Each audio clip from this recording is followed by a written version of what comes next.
Kia ora, my name's Jarrod Telford, Pou Matua at Downer, Māori Advisory Lead and Māori Development Lead. I've been working for Downer for 14 years.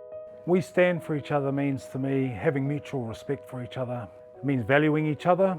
It means respecting each other even though we don't necessarily agree with each other all the time. You know, really importantly, I think it's about having unity and having a shared sense of purpose.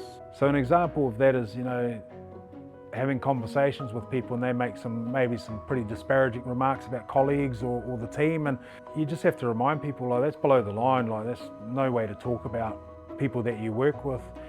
We've got to have a high level of professionalism, you know, in our business, well, in our lives really. So yeah, calling out that sort of behaviour and saying, look, if you want to talk about people like that when they're not in the room, you need to get them in the room. When I work in the community and my team works in the community, we get a really good response, or people are really receptive of us because they see a team that's unified and they see a team that trusts each other, and you know, people want to see their values reflected in the people that they're dealing with. So it's really important when we're moving in Pacifica communities, Māori communities, even just the general community, that they see that these are people that they can trust and their values are respected. You know, they're people that stand for each other because they're not going to stand with us.